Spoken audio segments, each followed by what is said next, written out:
पंजाब का ऐतिहासिक शहर पटियाला अपनी संस्कृति और शैली के लिए पर्यटकों को लुभाता रहा है, तो वहीं सियासी मामले में यह क्षेत्र आजादी के बाद से कांग्रेस का गढ़ रहा है। इसके बावजूद भी एक विशेष बात यह भी है कि यहां के मतदाता समय समय पर अपना मूड बदलते रहते हैं। पंजाब में विधानसभा चुनाव आने को हैं। 2022 में होने वाले इस चुनाव से पहले पटियाला में क्या है लोगों की राय, इस पर हमने जमीनी हकीकत को जानने की कोशिश की। ये रिपोर्ट देखिए।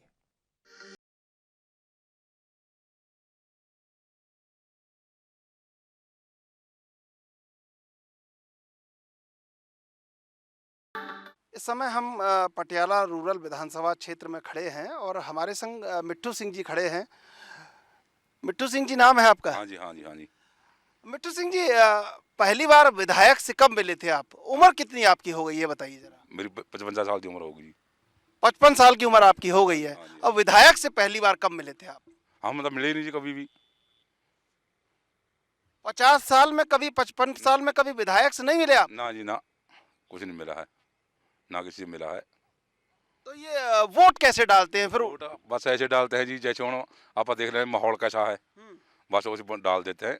बिजली बंदे को जा रहे पकड़ने भी, हाँ फलाने को पानी है, फलाने को पानी है, बस उसी देख के पा देते हैं। तो कभी आपको जरूरत आई, ये राजनीति है, यहाँ प्रधानमंत्री कौन है देश के, ये जानते हैं? अपने ही नरेंद्र हाँ जी, अपने की कहते ने राजा बलजिंदर सिंह कैप्टन। कैप्टन हाँ अमरिंदर सिंह। हाँ जी, हाँ। नहीं, प्रधानमंत्री कौन है देश के? देश के अपने अपने मोदी सिंह जी।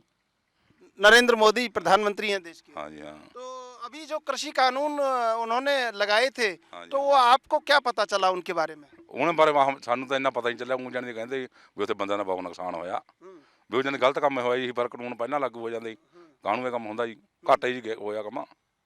तो आप क्या समझते हैं कि कभी विधायक के पास जाने की जरूरत आपको लगी नहीं कि, और कभी आपको लगा कि राजनीतिक कोई कहीं किसी से मिलना चाहिए, तो कभी नहीं मिले किसी से? असी किसी से नहीं मिले जी कभी भी, लोड़ ही नहीं पई जाने की ना, कोई जरूरत नहीं पड़ी। अपर जा आपके खेत आ जा घरे। तो अब वोट होने वाला है पंजाब में, वो वोट डालने कैसे जाएंगे और कैसे तय करेंगे कि वोट किसको देना है? वो जैसे होने जैसे माहौल है जी, जिसका माहौल ज़्यादा होगा बस उसको डाल देंगे। तो देखिए, पंजाब में भी स्विंग वोटर है। वो स्विंग वोटर जो अंतिम समय में तय करता है कि आखिर वोट किसको डालना है।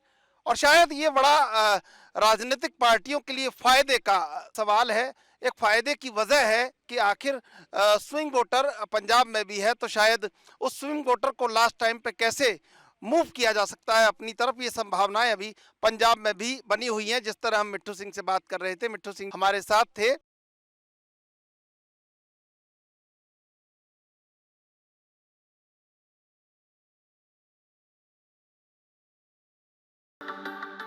पंजाब का मिजाज जानने के लिए इस समय हम मौजूद हैं पटियाला के रूरल विधानसभा क्षेत्र में, और हमारे साथ मौजूद हैं जसप्रीत जी, जो कि किसान हैं। उनसे जानेंगे आखिर क्या हाल है पंजाब का और पंजाब का मिजाज क्या है। जसप्रीत जी, पंजाब का मिजाज कैसा है और इस बार चुनाव में क्या होने वाला है? सबसे पहले तो आपका बहुत बहुत धन्यवाद जी। मैं वैसे तो जितने भी रिपोर्टर हैं पहले उनको क्वेश्चन देते हैं, फिर आंसर अपने हिसाब से वो दे देते हैं। आपने मेरे को रास्ते में जाते हुए रोका, इसलिए आपका बहुत बहुत आपकी अच्छी पत्रकारिता के लिए आपको बहुत बहुत धन्यवाद मैं दूंगा। पंजाब विधानसभा ऐसा है जी, इस बारी सीधे लफ्ज़ों में कहा जाए टिकटुओं की कोई कमी नहीं है, लेकिन जो पंजाब के मुद्दे हैं वो वहीं के वहीं खड़े हैं। तो जो हमने तो सिर्फ, हमें किसी भी पार्टी से, कोई कांग्रेस हो, कोई अकाली दल हो, हमारे लिए सब अच्छी हैं सिवाय बीजेपी को छोड़ के। तो हमारे लिए सभी अच्छी हैं। हम इस बारी पंजाब का जो वोटर है वो ये देख रहा है कैंडिडेट कौन सा अच्छा है। जसप्रीत जी, मुद्दे जो किसानों के मुद्दे थे वो दरअसल कृषि कानून वापस ले लिए गए हैं। आप लोग दिल्ली तक गए थे, तो वो दिल्ली से जब आप लौटे हैं तो वो खुशियां लेके लौटे हैं। तो अब आपको क्यों लगता है कि बीजेपी का ही विरोध होना चाहिए? बीजेपी का विरोध आखिर क्यों है? असल में बीजेपी का, मैं सॉरी गलत बोल गया, बीजेपी का विरोध नहीं, जो बीजेपी के जो कुछ लीडर जो नीतियां लाते हैं उनका विरोध है। जो कृषि कानून आए, क्या वो किसानों, सभी पूरा भारत को ये दिखाया गया हम किसानों के हित में लाए हैं। किसका दिल करता है, आप एक अच्छे पत्रकार हैं, आप ठंड में घूम रहे हैं, किसानों, आम किसान से आप इंटरव्यू कर रहे हैं, किसका दिल करता है बॉर्डर पे बैठने के लिए अपने बच्चों को छोड़? अगर हमारे पक्ष में थे हमें नहीं चाहिए था भाई। ऐसे ही आप बता दीजिए आज के युग में कौन खुश है? कोई चाहे सामान्य इंडस्ट्रियलिस्ट लगा लीजिए, कोई जो हमारा मजदूर है वो खुश नहीं है। हमें भाई फ्री में कुछ नहीं चाहिए, हमें रोजगार चाहिए। जसप्रीत जी, मुख्यमंत्री चरणजीत सिंह चन्नी को जब कांग्रेस ने कैप्टन अमरिंदर सिंह हटे तो एक नया चेहरा पंजाब के मुख्यमंत्री के रूप में लोगों के सामने आया। बड़ी बड़ी घोषणाएं हुई हैं, चरणजीत सिंह चन्नी ने उन तमाम ज़रूरतों को समझा है। अब आपको कैसे लगता है कि ज़रूरतें समझी गई हैं या ये महज एक चुनावी स्टंट था? अभी आपने इस प्रश्न का उत्तर तो अपने प्रश्न में दे दिया है जी। बड़ी बड़ी घोषणाएं हुई हैं तो मैं क्या बोलूं जी, आप ही देख लीजिए। घोषणाएं बहुत बड़ी बड़ी हुई हैं। घोषणाएं नहीं चाहिए जी, हमें घोषणाएं नहीं चाहिए जी, हमें रिजल्ट चाहिए। पंजाब का वो ऐसा सबसे ज़रूरत वाला मुद्दा बता दीजिए जो पंजाब के लिए बहुत आवश्यक है और पंजाब की जिसको बहुत ज़्यादा ज़रूरत है।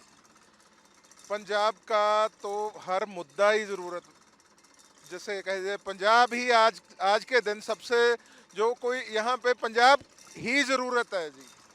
कोई मुद्दा यहाँ पे ऐसा कोई, सबसे पहले तो हमें साफ़ हवा, साफ़ पानी ये चाहिए जी। हम नहीं मांगते कुछ और, हमें ये दे दीजिए।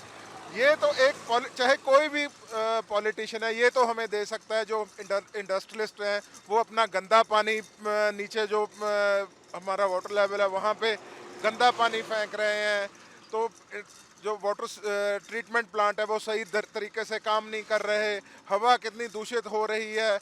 इन चीज़ों, ये तो पॉलिटिशियन कर सकते हैं ना, ये तो कर दें कम से कम। हमारा फर्स्ट ज़रूरत है पवन गुरु पानी पिता। कोई टाइम था जब हमारे यहाँ पे गोरे आके काम किया करते थे, वो वहाँ पे जाके प्रॉपर्टी बनाया करते थे। हम वो चीज़ चाहते हैं। अभी हमारे यहाँ पूरा साल जो है इतना अच्छा एटमॉस्फेयर रहता है, इतना अच्छा वेदर है, पूरा साल हर एक फसल यहाँ पे भारत में उगती है, हर एक काम यहाँ पे हो सकता है। लेकिन हमारे यहाँ पे गंदा क्या है, हमने खुद लोगों ने गंदगी कर दी है। हमारे जो पॉलिटिशियन हैं उनको अच्छा काम करना चाहिए, ना कि हमने वो घरों के या किसी उद्घाटनों के लिए नहीं रखे हैं, वो हमने बनाए हैं भी हमारे भारत के लिए। अच्छे नियम लाएं, अच्छी वो कानून लाएं, सारा कुछ वो हमारे भारत को ऊंचाई पे लेके जाएं। इसीलिए हमने उनकी ड्यूटी वो है विधानसभा में, ना कि ये फंक्शन में आना, ये रिबन काट दिया, ये चीज़ें नहीं भाई। हमें अभी जो नई जनरेशन है वो काफ़ी और कुछ सोच रही है। हमको नहीं चाहिए जिसने गलत काम करना होता है उसको ज़रूरत है। अगर हमने कुछ गलत नहीं करना तो भाई हमारे को इनके आगे पूंछ हिलाने की ज़रूरत नहीं है। ये जसप्रीत जी, ये लड़ाकों की धरती है और कुछ मांगा नहीं। पंजाब के किसान ने एक सम्मान मांगा था, कृषि कानूनों की वापसी का, वो वापसी हो गई है। लेकिन जो राजनीति से उम्मीदें हैं वो पूरी नहीं हो पा रही है, और पूरी कैसे होंगी, इसके लिए क्या किया जाए, ये आप क्या सोचते हैं? सबसे पहले तो बिल्कुल जी ये लड़ाकों की धरती है, लेकिन पंजाबी कभी भी अपने लिए नहीं लड़ा। पंजाबी अगर ये कानून लागू भी हो जाते तो हमें तो उतना खाना हम अपने खेत में थोड़ा बहुत रख के अपने खाने के लिए तो उगा लेते। लेकिन आप बताइए, जो भी चीज़ प्राइवेटेशन हुई है उसका सबसे ज़्यादा नुकसान किसको होता? ये लोग शहरों में रह रहे हैं, हमारे भाई या जो जॉब कर रहे हैं, वो कहाँ अपने छत के ऊपर गेहूं लगाते? अपनी मनपसंद का रेट इनको इजी डे, बिग बाज़ार, यहाँ पे टैग लग के मिलता है इनको, भाई ये इतने रुपीज़ का लेना है लो, नहीं तो बाहर। हम लड़ते अपने लिए नहीं लड़ रहे, हम अपनी जो जनता है उसके लिए लड़ रहे हैं। ये सिर्फ हमारे जो कुछ गोदी मीडिया है सिर्फ दिखा ये रहा है इनके सम्मान की बात। भाई हमारे पास, हम तो अपना ट्रैक्टर है 10-10 लाख रुपए ट्रैक्टर के ऊपर लगाते हैं। हमको भगवान ने बहुत कुछ दिया है जी। पंजाब का जो किसान काम करता है बहुत कुछ है, लेकिन हम ये चाहते हैं सही को सही बोलो, गलत को गलत बोलो। पंजाब का किसान दरअसल ये कह रहा है कि सही को सही बोला जाए और गलत को गलत बोला जाए, और दरअसल राजनीति में इतना नीचे नहीं गिरा जाए कि सब पे आरोप लगा दिया जाए। कैमरा पर्सन अमित कुमार के साथ मैं Chandrashekhar, ANB news, Patiala rural विधानसभा।